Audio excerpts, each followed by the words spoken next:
Hi guys. Okay, we're back reading Caspar.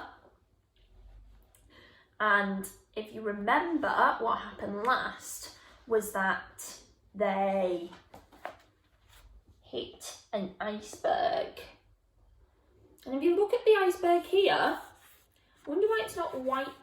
I wonder why it's not coloured white like these bits of ice are. Probably because it was in the middle of the night. Okay, so let's carry on. Let's find out what happens to our characters. So this chapter is called Women and Children First. And you can see everybody moving around on the boat, on the ship, sorry. Okay. Women and Children First. I never saw the iceberg, nor did any of us stokers, but we soon met one of the crew who was there when the ship struck and who had seen it all. He said the iceberg was at least 100 feet high, looming above the ship, and not white like icebergs are supposed to be, but dark, almost black. But it had been a glancing blow, he said. No cause for alarm, no need for panic.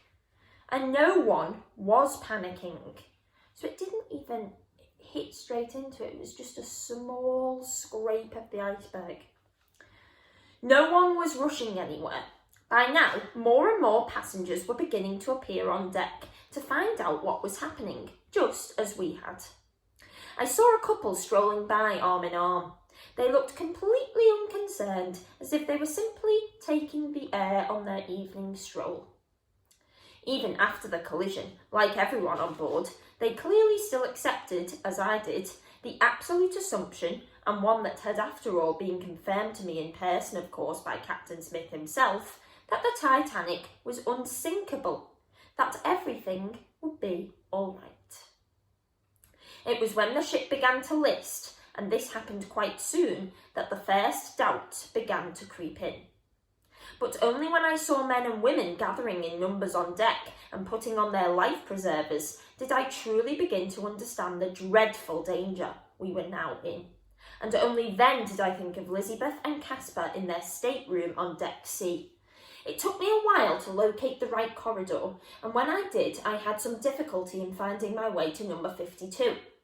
There was no time to stand on ceremony. I hammered on the door, yelling for them.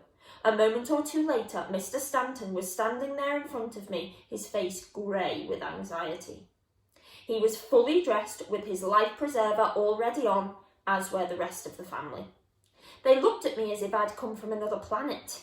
I just blurted it out. I stowed away! That was all I said by way of explanation. There wasn't time for any more, and now it didn't matter anyway.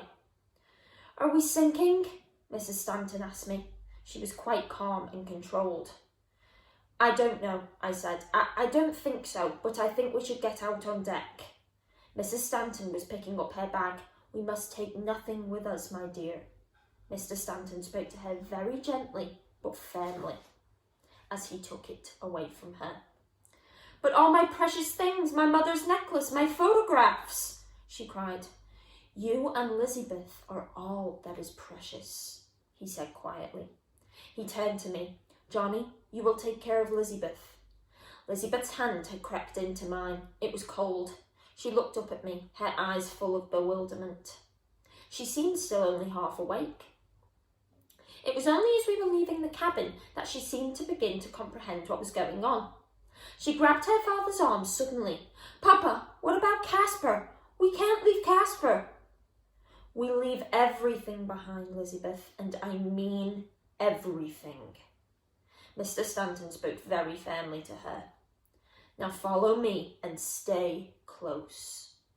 Staying close was not easy because the corridors and gangways were full of people, and many of them were carrying or dragging very heavy bags. Elizabeth kept saying it again and again and again to me now. What about Caspar? We can't leave him, Johnny. We can't. Please. All those people, they've got bags. They're carrying things. Please. She was trying to tug me back all the time, but I knew there was nothing I could say to comfort her. I had to ignore her and keep going.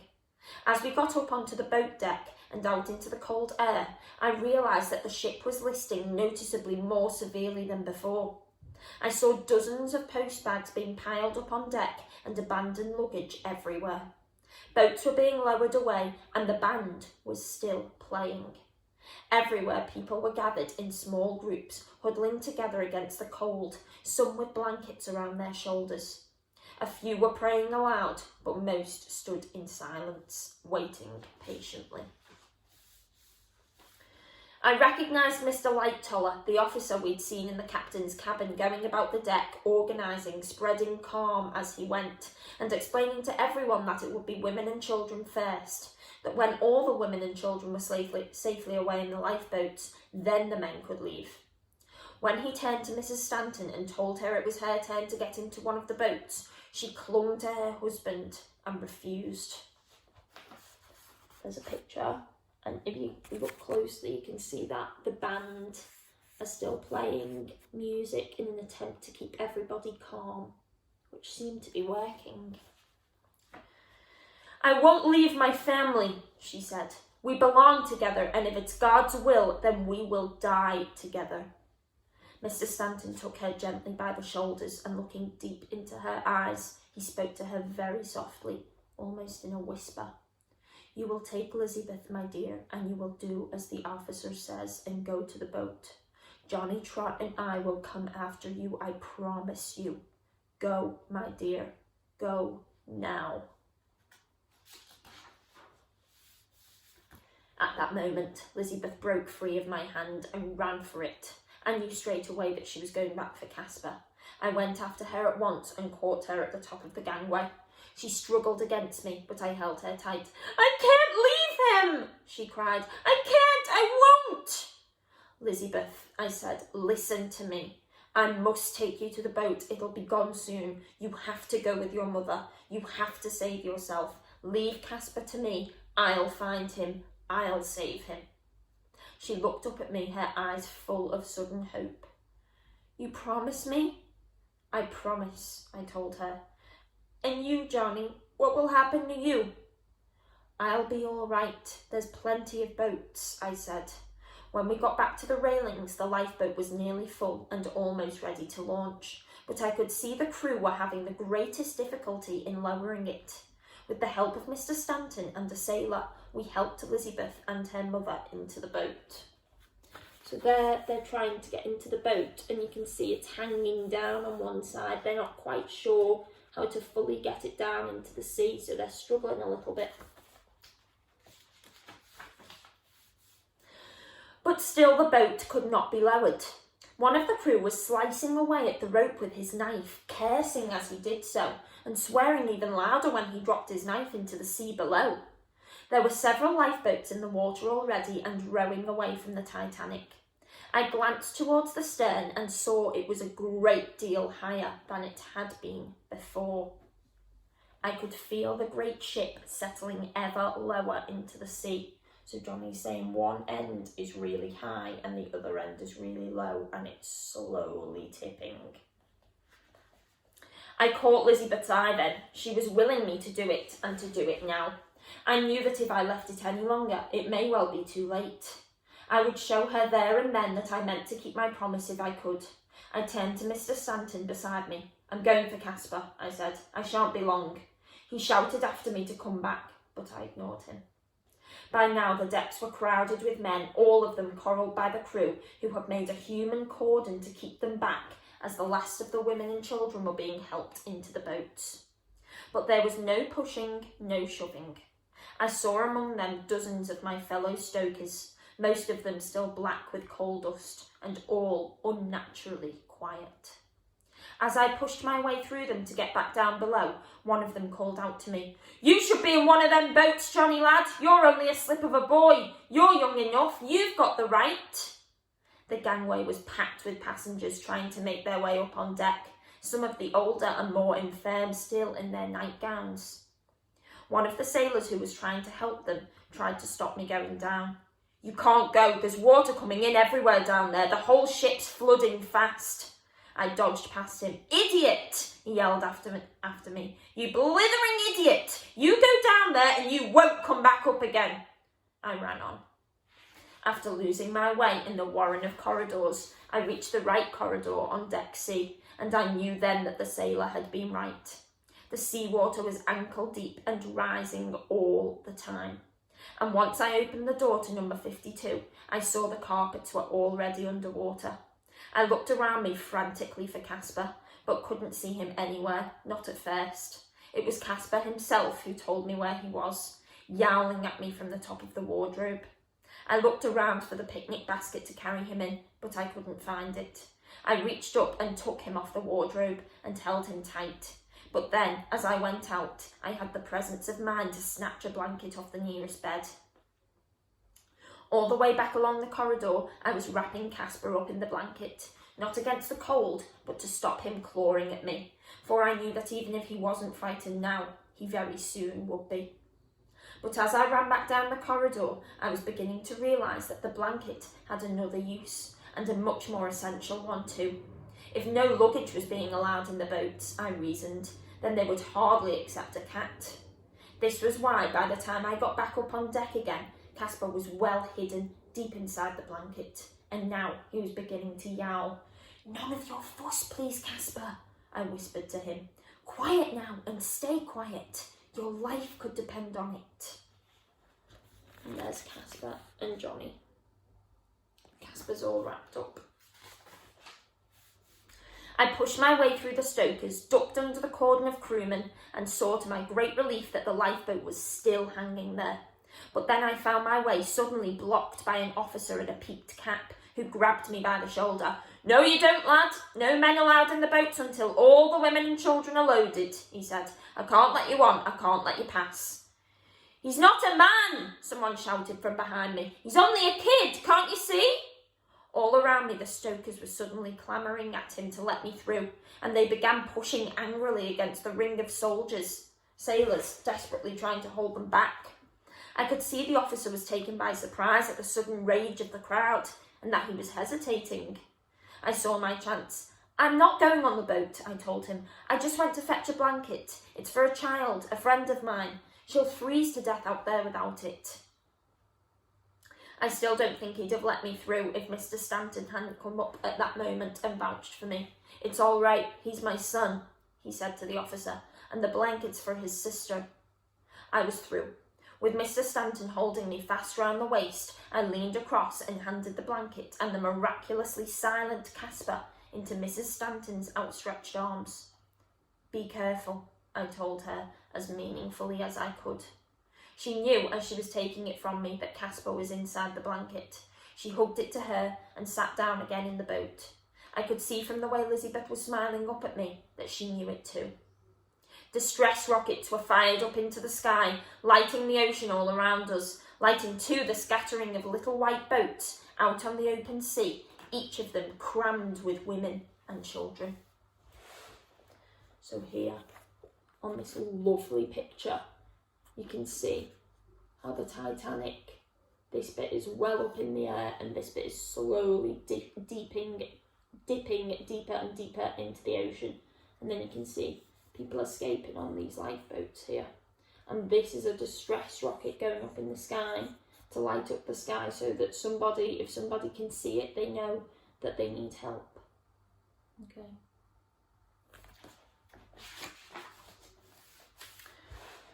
I remember thinking how extraordinarily beautiful it all was, and wondering how something as terrible as this could be so beautiful. On board behind us, the band played on, as Elizabeth's boat was finally lowered into the water. Mr. Stanton and I stood side by side and watched from the railings as it was rowed slowly away. "That was a fine and noble thing you did, Johnny," he said, putting his hand on my shoulder. "God will guard them, I know it. And for us, there'll be a boat along soon enough to take us off. Mr. Lightoller says they've been the lights of a ship not 5 miles away, the Carpathia. She'll be on her way. They'll see these rockets for sure. They'll be alongside soon enough. Meanwhile, I think we should help with the women and children, don't you?"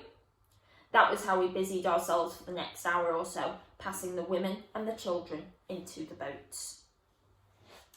I marvel now when I think of it, at the courage I witnessed around me that night. I saw one American lady waiting to get into a boat with her elderly sister. but she was told there was no room. She didn't object or protest in any way, but merely stepped back and said, "Never mind, I will get on a later boat." I never saw her again. I saw no man ever try to push his way to the boats. To a man, they accepted that it was perfectly right and proper for women and children to go first. I heard later that some men on the starboard side of the ship had tried to rush one of the lifeboats and that shots had to be fired over their heads to drive them back, but I never saw it with my own eyes. There were many heroes that night, but if there was one I remember best, it was Mr. Lightoller. He was everywhere, quietly ensuring the safe loading and launching of the boats and picking out the seamen to row each one. I can hear his voice even now echoing in my head. "Lower away there, lower away. Are there any more women? Are there any more women?" And one of the waiting men answered him back, I remember. "No more women, officer. There's plenty of men though, but I don't see plenty of boats." It was something every one of us now had to come to realise, that there were hardly any boats left to take the rest of us off, and that many of the lifeboats that remained could not now be launched because of the severe list of the ship. List means it's tipping, so it's severely tipped now.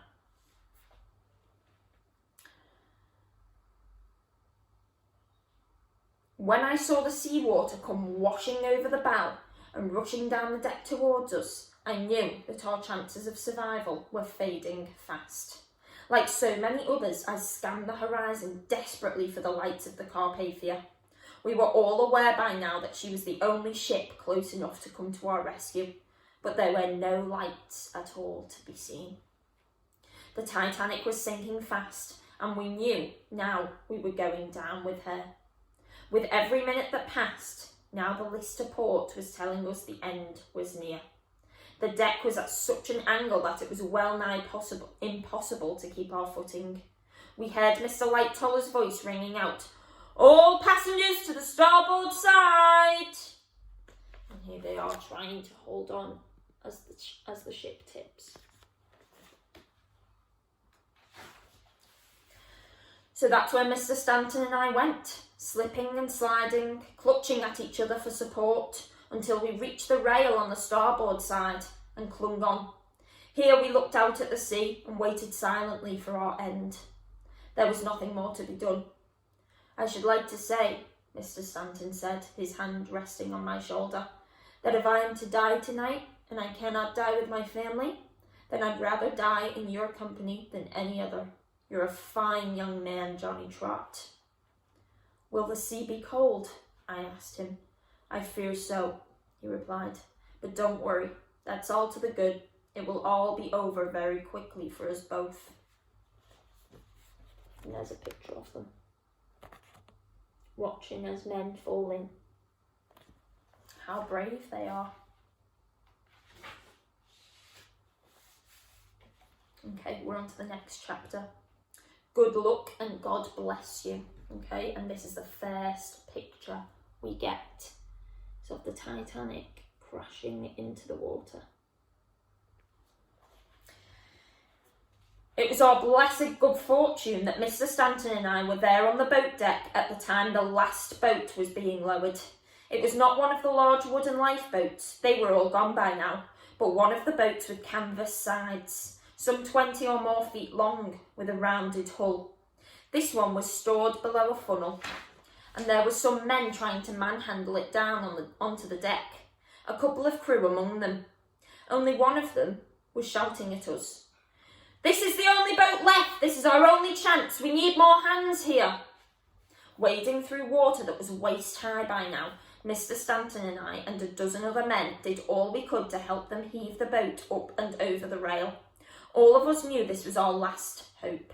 How we strained and struggled to launch that lifeboat, but it was too heavy and too cumbersome for us.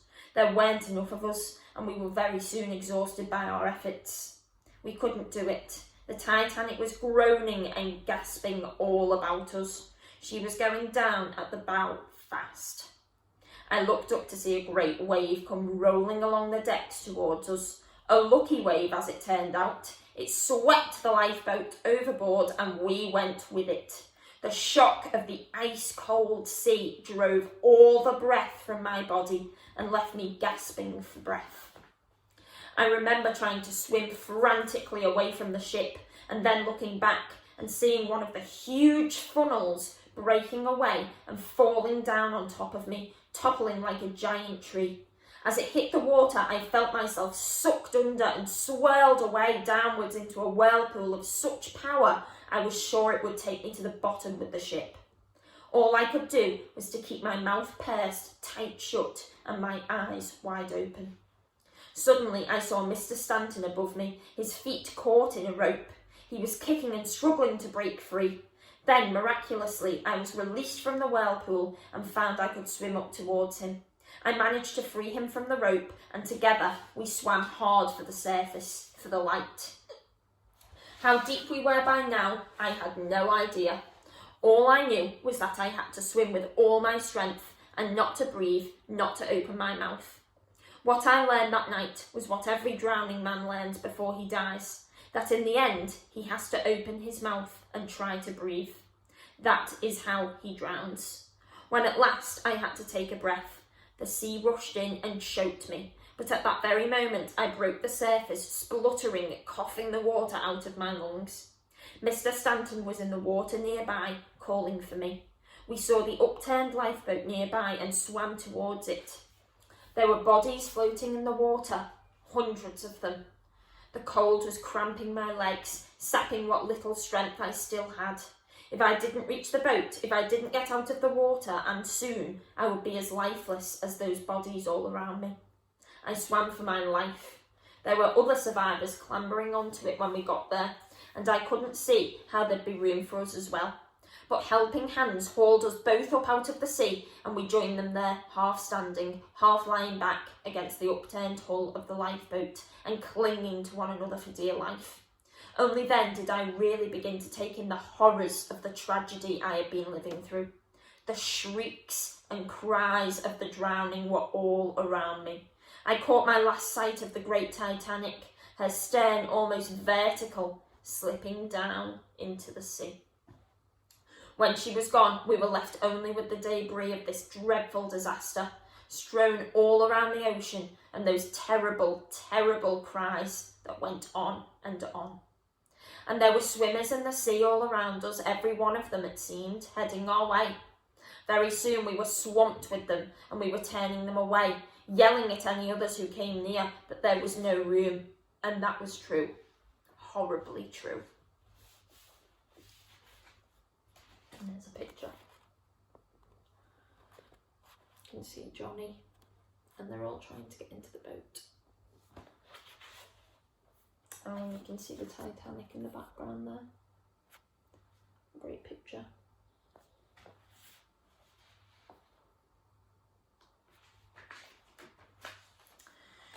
The buoyancy of our boat was already under threat. We were low in the water as it was, and all of us would be lost if we took on any more. What I have never forgotten is that even in their desperate plight, many of those swimmers seemed to understand the situation perfectly and accepted it.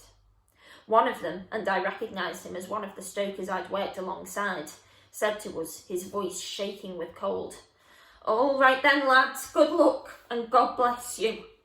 And with that he swam off in among the bodies and the chairs and the crates and disappeared. I never saw him again.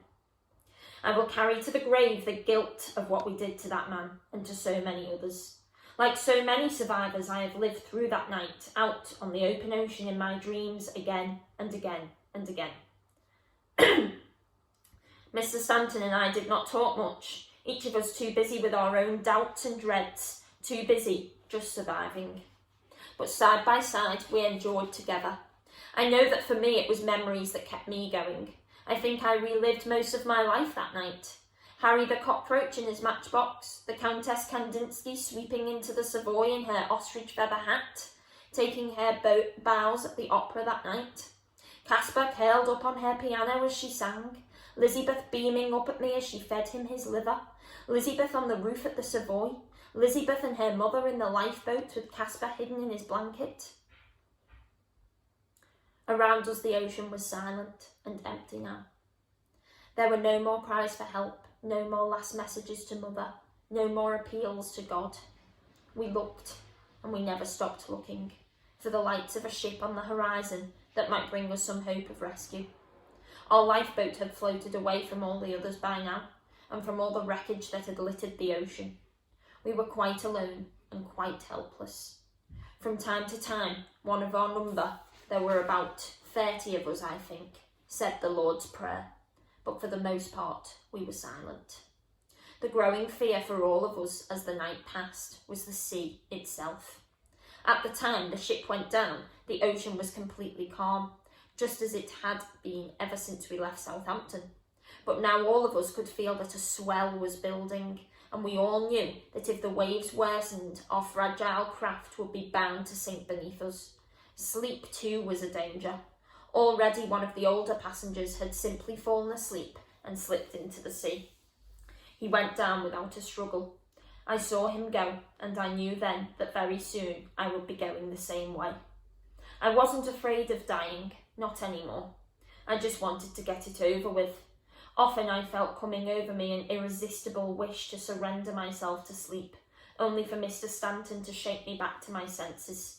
It was Mr. Stanton, too, who first saw the lights of the Carpathia. See there, with the boat approaching, and they're all sat in the lifeboat. His cracked voice shouted it out to the rest of us. Some did not believe it at first, because the rise and fall of the swell intermittently hid the lights from us, but soon they were quite unmistakable. A great joy surged through every one of us, giving us new strength and new determination. Not that any of us cheered, but when we looked at each other now, we could manage a smile. We knew we had a chance to survive.